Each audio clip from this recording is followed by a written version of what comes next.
when I sit back and really let it register. I did everything I said I would and said it first. I mean, the world's in denial, but they all know what I'm headed for. We about to feed these youngins to the metaverse.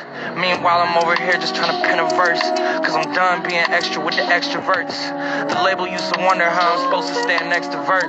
Probably never thought that I would get these legs to work. I work hard, but hard shit don't need no extra work. That's why I show up in a sweatshirt and let it burn. The world's mine, I just say fuck it, let it turn. The girl's mine, I just say fuck it, have a turn. The ghosts call me to the side like, can we have a word? I could've fronted, but I did this shit how I preferred. I know I should be humble, but it's something I just haven't learned. Soon enough, I had to make these bad habits burn. Soon enough, we about to come and get the shit we earn. You're not a fan now, but I remember when you used to be fanned out. I guess when the whole world loves you, people only got one way to stand out. All that time in the kitchen finally panned out. I put some flavor in the pot and took the bland out. I know my grandpa would have a heart attack if I pulled 100 grand out. So I'm not gonna pull 100 grand out. I'm hip hop, do you fully understand? Fully automatic with the jams and it don't jam. At the shows I'm about to start handing out programs, cause y'all need to get with the program. I'm a grown ass man, call me Pops, fuck around and take your phone ass man. Everybody know Jack, but they don't know Jack, man. They just know I got the flows and the hoes and the packed out shows. Ain't too many cons when you playing with the pros, except for how your life get exposed. But I make that sacrifice for the life that I chose. I know in Toronto they got salt for the roads, but school's closed in Kentucky, so I like when it snowed. The kids carry chopsticks, not for rice in a bowl. School counselors all know how they life is at home. Cold like the Minnesota Vikings at home.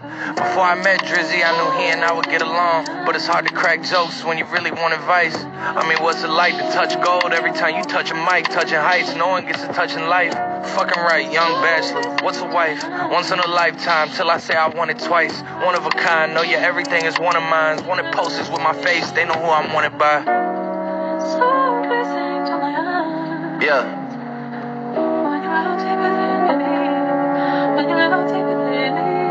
Yeah.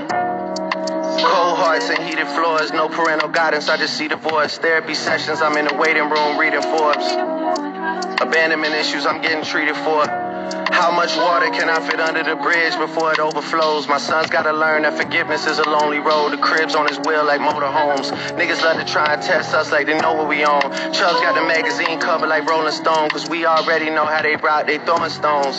Whenever you getting bigger, there's growing pains. I got enough pull to make the city start throwing games. I'm out here making a mockery. I got my realtor out here playing Monopoly. How can I address you when you don't own property? They only finesse you when you don't move properly. Destined for the win, but you don't get a prize out of me. I'm destined for the top, but you can't get a rise out of me. 750 for the round canaries and they glittering. Man, you niggas drop trash, you littering. I'm over-delivering to the point it's belittling. I mean, the PTSD is triggering, the profit is sickening, the stones are shimmering. Came from the north, but I got hot as fuck, so ain't no shivering. Yeah. Lucky me, people that don't fuck with me are linking up with people that don't fuck with me to fuck with me. This shit is getting ugly, and every situation is transactional, and everything they saying is irrational, and every way they moving is promotional. Everybody's acting irreplaceable, it's like they ain't disposable. My urges for revenge are uncontrollable. I know we're getting older though. Yeah. But I gotta get that nigga back for that. It's non-negotiable, it's not even debatable. I'm getting so rich, my music's not even relatable. I blow a head up, it's an inflatable. Baby blue G-class, I feel like a kid again. Praying on my downfall, don't make you religious, man. All I hear is plug talk coming from middleman. All I hear is tall tales coming from little man. When I say bitch, I'm very rarely referring to women. Most of the bitches I know are niggas, they not even women. I know that sounds like I'm being funny, I'm not even kidding. Same ones that say they run the game when they not even in it. To be honest, y'all financial situation is my biggest motivation, and how you should take that statement is based on what you're making. Whips and chains like a dominatrix. If I see you, I spit in your faces. Daytonas with the green faces. Kentucky Derby races. My presence in the spot is so abrasive. Box at the Churchill Downs, that's motivation. Yeah. And shorty like, you know that boy Jack is going places. I know. Yeah.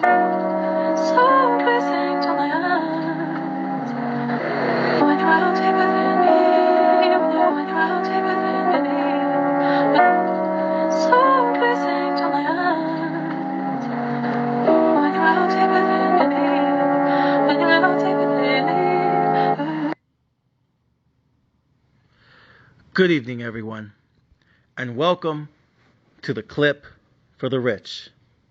Tonight, I want to address all of my rich subscribers and rich clients across the country and around the world tonight. And I want to tell you guys what I am seeing rich clients and rich subscribers doing across the country and across the world tonight. And I want to tell you guys what I think you should be doing across the country and around the world tonight. Tonight's clip is dedicated to all of my subscribers, clients, and maxed out VIP subscribers with accounts above 100,000, above 200,000, above 300,000, above 400,000, above 500,000, and to everyone here tonight who has an account in the millions.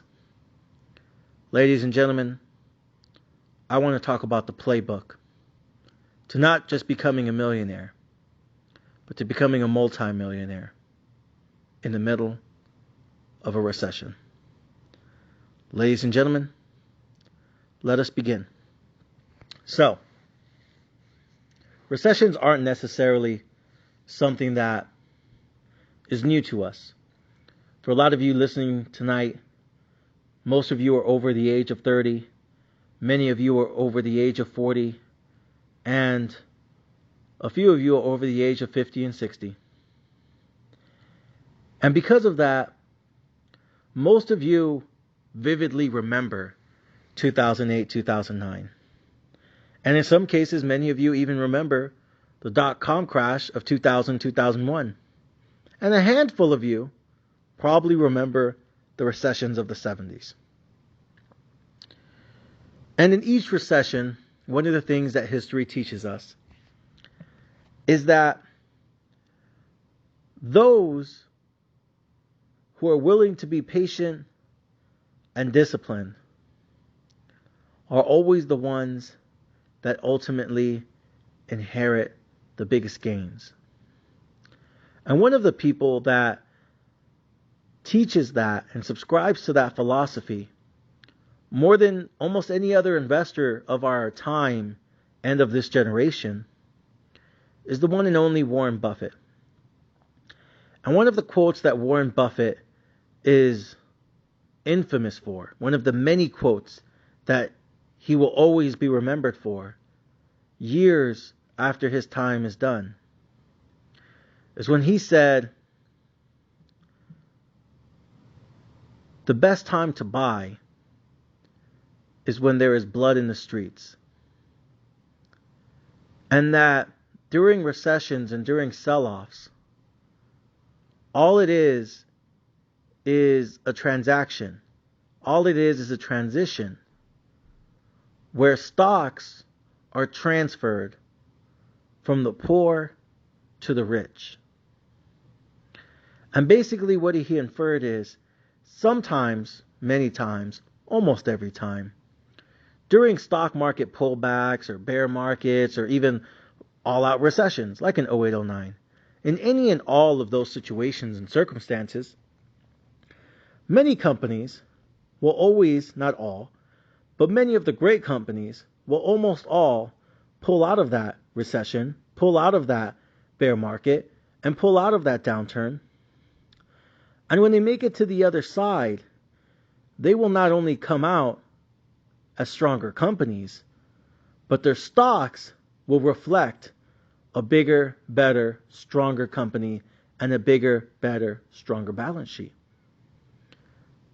And so Warren Buffett has always notoriously preached on Wall Street that if you love a company and you understand the company and you understand the business models of the company and you understand their fundamentals, you understand their technology, you understand their business model, you understand their revenue streams, you understand their total addressable market, and you understand their market dominance within that market. If you know everything there is to know about that company and therefore understand everything you need to know behind that company's stock, then eventually, when we go through a recession, when we go through a bear market, when we go through an economic downturn, when we go through these moments in history, you will be the best prepared and the best equipped to take full advantage of these moments in time because you know what you're investing in. You know the company, you know the technology, you know everything about them. So when you see their stock price get decimated, when you see their stock price get pummeled, when you see their stock price get annihilated on Wall Street, you can go in there with full conviction and full certainty when you buy that dip because you know the underappreciation that that stock price is going through. And you know that when we eventually, as always, make it through the recession, make it through the downturn, make it through the bear market, make it through that stock market pullback, once we get to the other side, and we will get to the other side, once that happens, the stock price will basically not only return to its prior highs, but in essence, it would actually go higher than it ever was previous to that economic downturn, to that recession, to that bear market, to that stock market pullback. Because it will have made it through to the other side as a bigger, better, stronger company with a bigger, better, stronger balance sheet.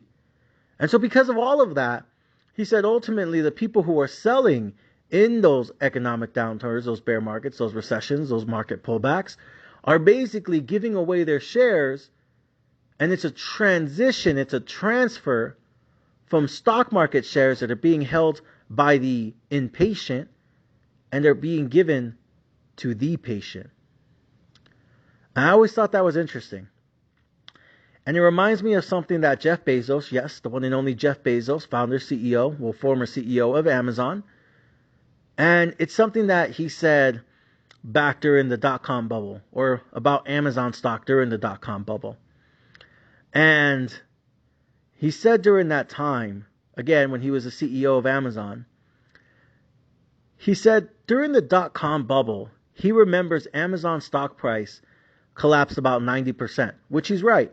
If you go back and look at the stock price right now, and I know Amazon just did a stock split, so it's not technically accurately giving you what the stock price was back then because it's done a stock split since then, so all the numbers are different now. But nonetheless, the math is still the same. If you go look at Amazon stock price and you go back to the year 1999 and the year 2000, what you'll see is, again, adjusted with the stock split, but you'll see Amazon stock back then was about $4. I know, it wasn't actually $4, but they did a stock split. And what you'll see is Amazon stock during that time was $4. And then what you see is during the dot-com bubble, when every technology stock on the entire New York Stock Exchange collapsed, the stock went all the way down to like 40 cents. From $4 to 40 cents. Yes, the same Amazon stock that's like $120 right now and was almost $200 less than a couple of months ago at its 52-week high. That same stock that literally just a couple months ago was $200.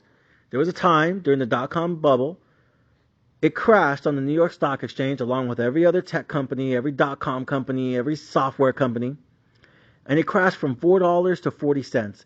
A 90% crash in stock price.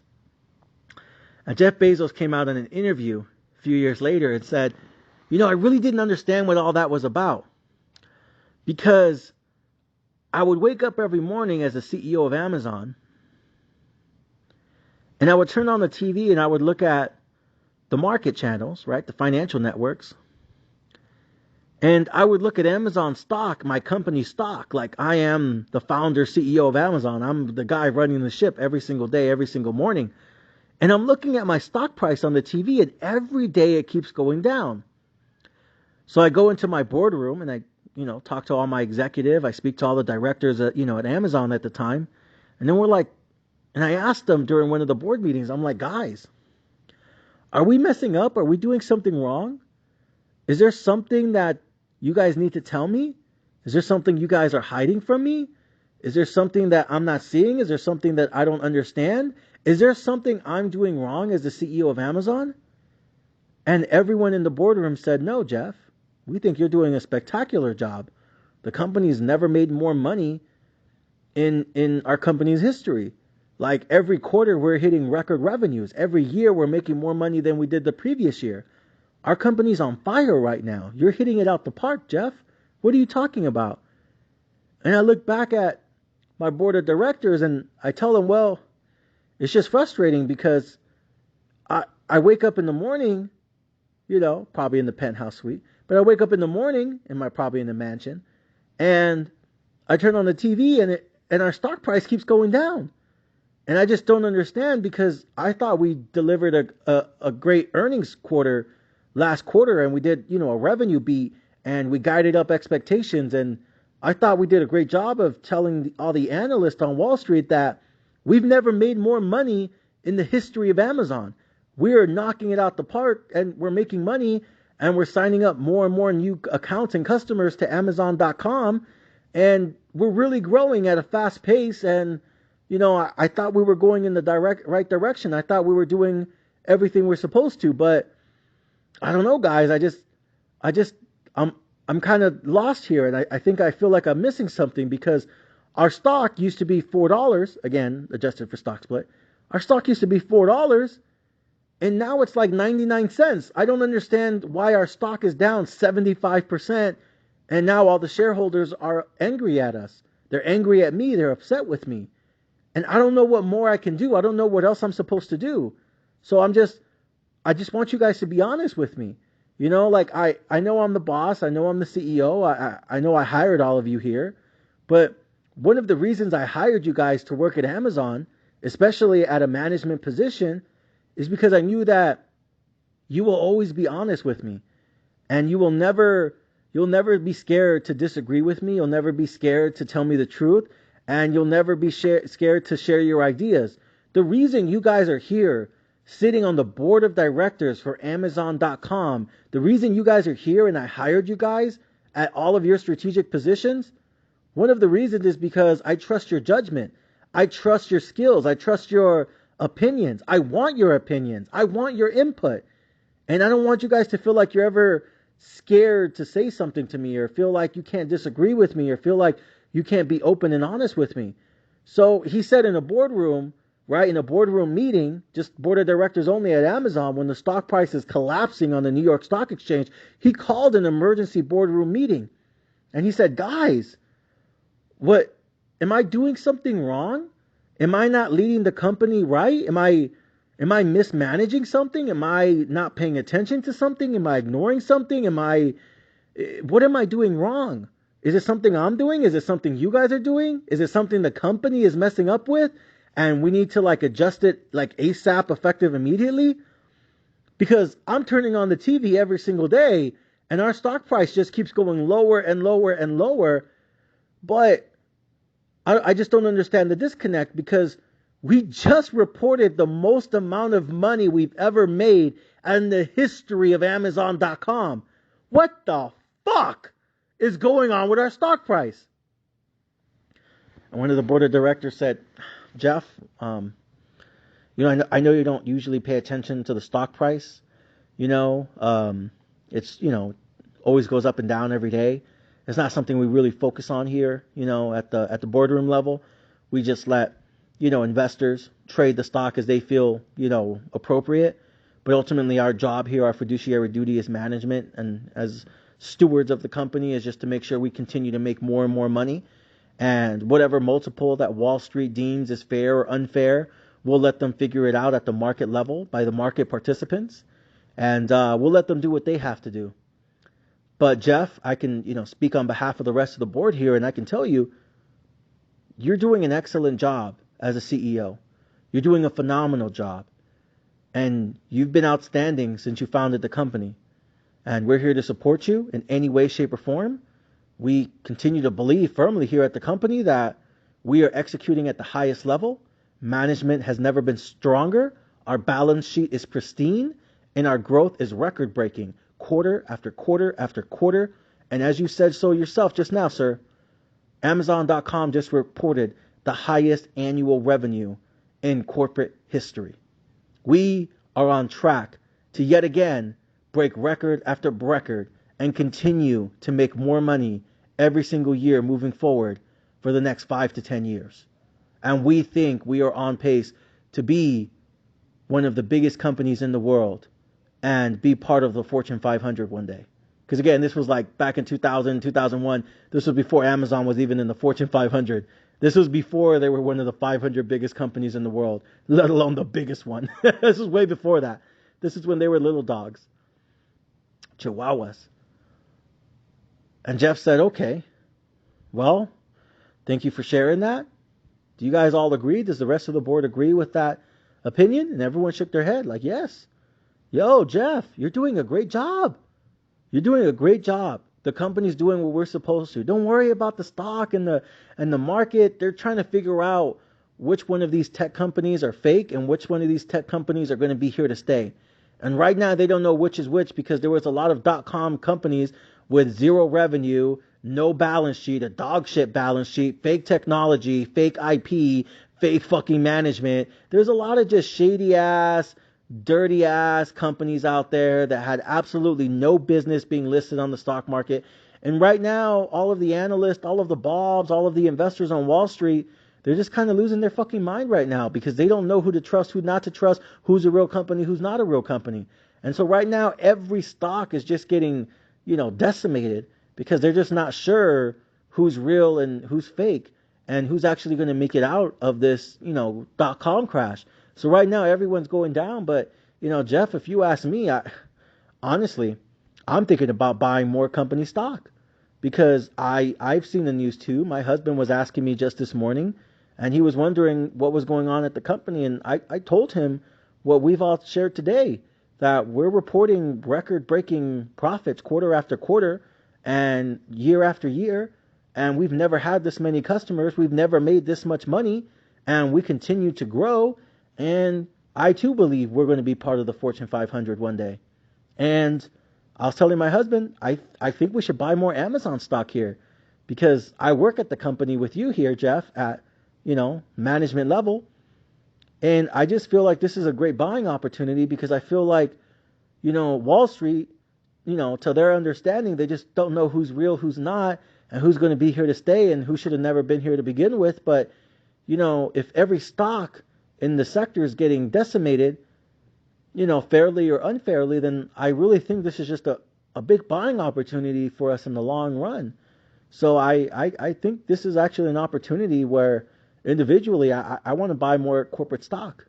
And that's probably what I'm going to be doing. So if it makes you feel better, Jeff, I think this is a good time to, quote unquote, buy the dip. And Jeff said at that board meeting, everyone kind of shook their head and said, yeah, this is actually a good time to buy our stock. And that was one of the few moments in Amazon's corporate history where the entire board got together and basically agreed that individually they were all just going to go out and buy more Amazon stock. And so sometimes people want to give people like Jeff Bezos, a lot of shit, or people like Elon Musk a lot of shit because they own so many shares of Amazon, they own so many shares of Tesla, and Elon Musk, he's worth like $250 billion and he has so much money, and he was worth like $500 billion, almost $500 billion, and Jeff Bezos is worth like over 200 billion, and everyone wants to bitch and complain that, the two richest people in the world, it's not just that they're rich, it's just that they're like unconscious, like just ridiculously rich. It's like filthy rich at a point, unconscious rich. You know what I mean? Like a human being, even in the year 2022, for a human being on this planet to have over $200 billion, that's fucking almost asinine. Like, how the fuck can a person on this planet have over $200 billion just for themselves? You know what I mean? And again, that's just reported income. That's just reported net worth. That's not even including all the extra money they have in like stashed away crypto and cold storage or private equity investments or real estate investments that, are registered under umbrella corporations and dummy corporation in the Bahamas. This isn't even including any of that shit. This is just reported income and recorded, net worth valuations to the IRS. These guys are worth over $200 billion a piece. You know what I mean? Like, think about how much fucking money that is. These guys have more money than some countries have altogether. It is fucking insane. But we want to complain about that. But 20 years ago, when Tesla stock was like less than $10 and Amazon stock was almost 10 cents, again, adjusting for stock split, and Tesla's done a bunch of stock splits as well. But basically, yeah, there was a time where Amazon stock was like less than $1. There was a time Amazon stock was less than 50 cents. And there was a time Tesla stock was like $1, $2. And back then, these CEOs, these founders said, you know what? I see what the company is doing. Obviously, I'm here every fucking day. I see us executing at the highest level every fucking day. And I see how much we're growing. I see our trajectory. I compare our technology to our closest competitors. I look at the landscape. I look at the total addressable market. I look at our market share, our market dominance. I look at our balance sheet. I see revenue growth. I look at net profit. I look at margins. I'm looking at everything. And I work here. I see everything. And what I see is a completely undervalued, underappreciated asset. And I think our stock, sooner or later, is going to be fully recognized for what it should be. And because I know that moment is coming, whether it's a year from now, 2 years from now, 5 years from now, when that moment happens, I think I'm going to look back at this moment and wonder, why didn't I take full fucking advantage of this opportunity when it was obvious to me in that very moment in time? It was fucking obvious to me in that moment in time. And so what these guys do, Elon, the Jeff Bezos, the Warren Buffetts of the world, you could throw in the Bill Gates, you can throw in anybody you want. Thing they do is they say, okay, I'm going to buy when there's blood in the streets. And I'm going to take advantage of the sell-off, of the pullback, of the bear market, of the recession, whatever it is. I'm going to take advantage of it. Because as Warren Buffett taught everyone, all these moments is a transfer of stock market shares from the poor and impatient to the rich and the patient. And that ultimately, the patient and the disciplined will always be the ones to inherit the biggest gains. And I really thought about that. And I re-listened to his interview over and over and over again. And it just fucking made so much sense. And so even someone like me that's, been investing for over 10 years now, and I've made multiples on multiples on multiples, ROI and returns on my investment and such, right? And I've been in Tesla stock for 8 years, and I own all these Bitcoins in cold storage, and I have all this money invested in Ethereum, and I own over 10,000 shares of NEO, and the list goes on and on and on. I have over 200,000 in MP materials, I got 6 figures in all these fucking crypto exchanges. Like, even for someone that's made it as far as I have, from someone that once upon a time used to live in a homeless shelter, once upon a time used to live and sleep in crack houses, once upon a time, used to eat food outside of a dumpster next to a McDonald's, once upon a time didn't have anything, once upon a time had absolutely fucking nothing, to a guy that later went on, joined the Marine Corps infantry, multiple combat deployments into different combat zones, eventually got out the military, pursued an education, pursued the PhD. Even someone like me that's been all around the world, been invested in every sector, every industry, every mutual fund, every ETF, every index, every fucking part of the economy. Someone that's been through a lot of trials and tribulations, both in physical war zones and financial war zones on Wall Street.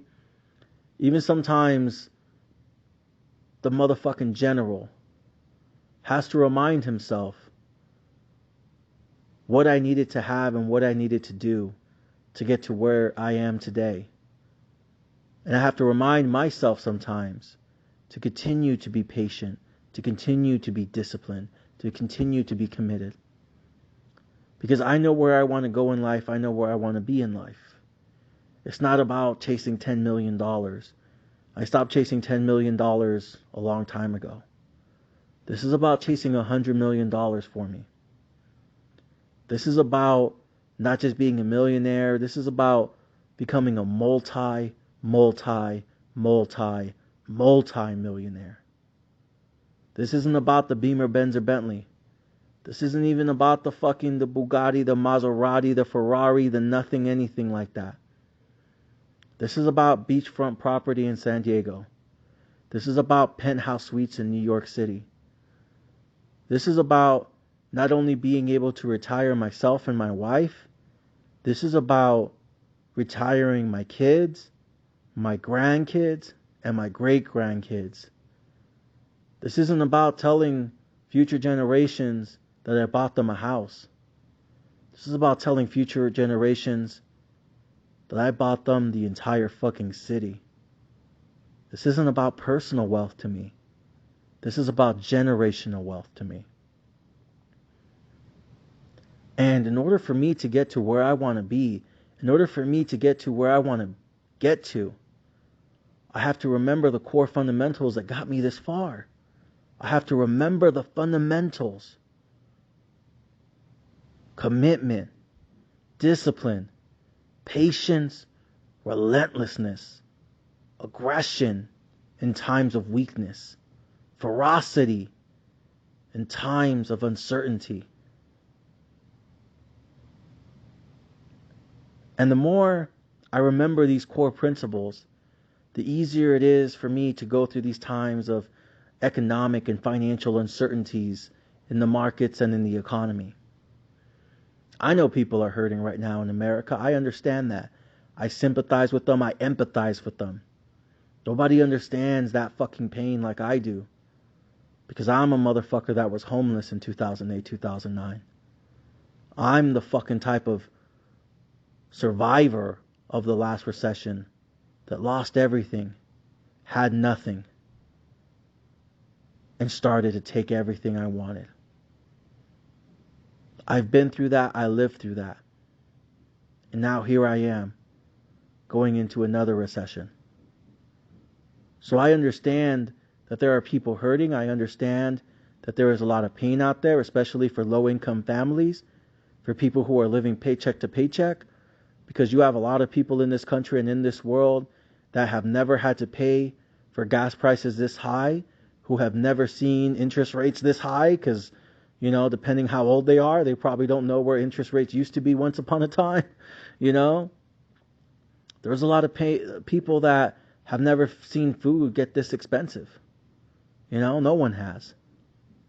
So I understand when you're living paycheck to paycheck, or you're someone that's living on fixed income, or you're someone that is just scraping by every month because you don't even have a full-time job, you're working a part-time job, looking for a second and a third gig. I understand providing, you know, a life for your family, food and shelter for your family, trying to pay the rent on time when every single year the rent keeps going up. I understand putting food on the table is just continuing to get more and more difficult. I understand. I sympathize. I empathize. My heart goes out to you. I fucking get it. Trust me, guys. I fucking get it. But at the end of the day, I didn't make it this fucking far in life to go back to where I came from. I haven't learned all the lessons that I've learned for over the last 10 years to fuck up and make the same mistakes I used to make 10 years ago in the past. I haven't become the leader or the man I am today just so I could fuck up and not hand down those lessons and pass down those lessons to the soldiers of today and now. So what I'm here to tell you guys tonight is, I think a lot of people are going to continue to feel pain. I think the markets are going to continue to probably trade sideways, and maybe, just maybe, we take that one next leg lower on Wednesday when the CPI numbers come out, and the Federal Reserve may or may not have a choice but to raise interest rates, maybe 50, maybe even another 75 basis points. We'll see what happens on Wednesday morning and in the coming days after that ensue it. We'll see what the government does. The more and more it becomes obvious that the average American is in a recession. Again, the average American that lives paycheck to paycheck and was already finding it tough to pay the bills on time, pay the rent on time, and buy enough food for their families when the economy was actually good. We'll see what they do. But what I can tell you right now is this feels to me like every other recession, every other bear market, every other market pullback, and every other economic downturn, and every other fucking dip I've lived through for over the last 10 years. It feels like equities, stocks, cryptos, bitcoins are completely over fucking sold. Completely, unequivocally, undoubtedly fucking oversold. Does that mean they can't go lower? No. They could go lower. Some of these stocks could take one more leg lower. Some of these cryptos could definitely take another leg lower. Even Bitcoin could end up failing to hold that 18,000 line of support that I've been telling you guys for weeks and weeks and weeks and months and months and months. We have to hold 18.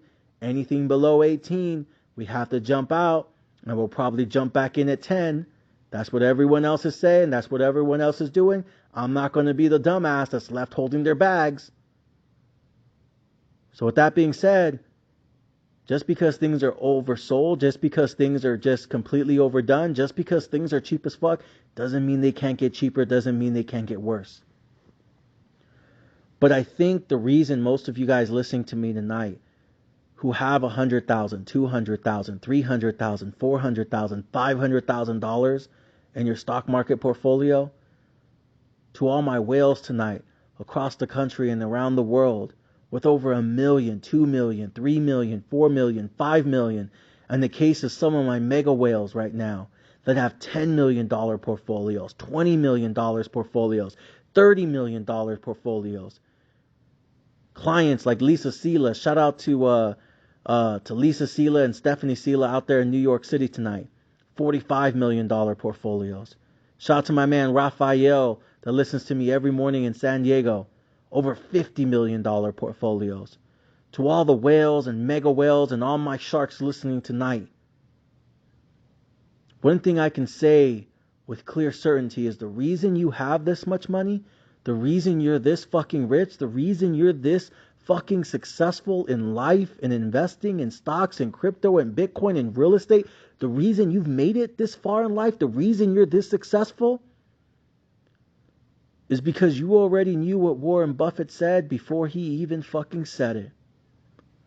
The reason you're this successful, the reason you have this much money, and the reason you're in this place in life is because you didn't need someone else to tell you that at the end of the day, the ones who are patient and the ones who are disciplined will always be the ones to inherit the biggest gains. And I think all of you, if you're on this level of success, if you have this much money to your name and your net worth, it's because you didn't need anyone to tell you that. You discovered that for yourself.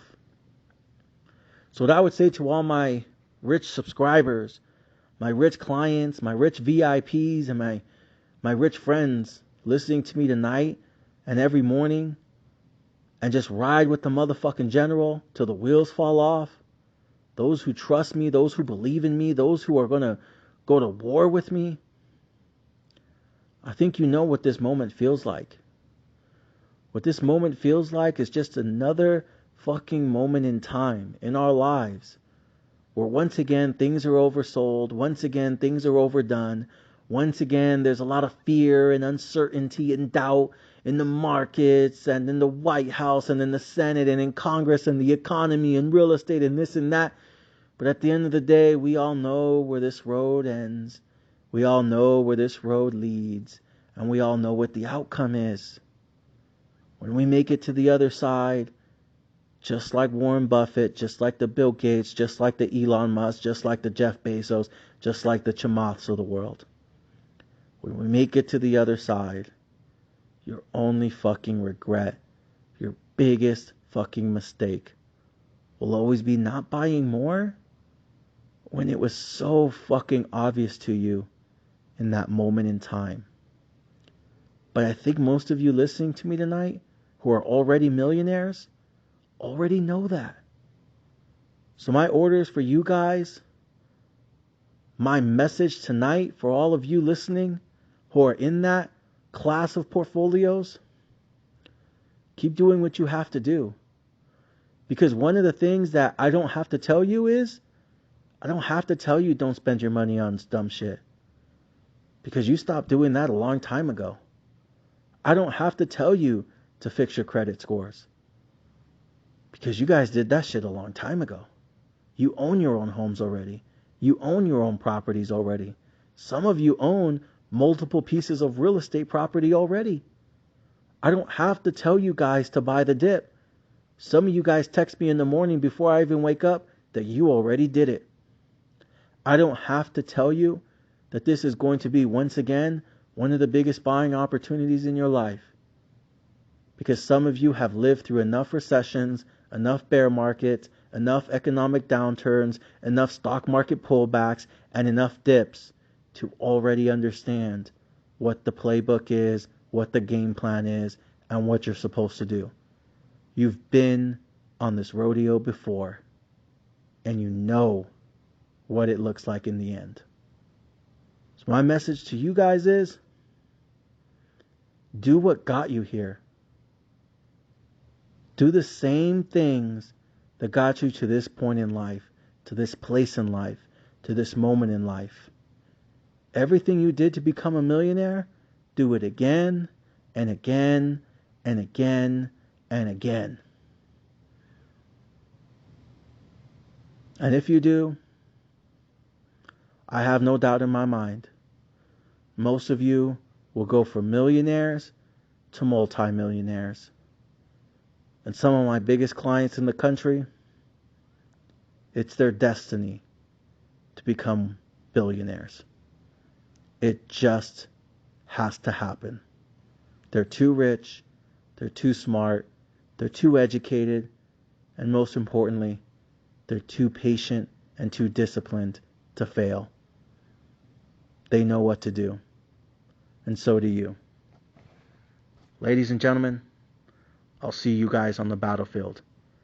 Thank you for listening to the one, the only, the motherfucking general at Magayon Entertainment.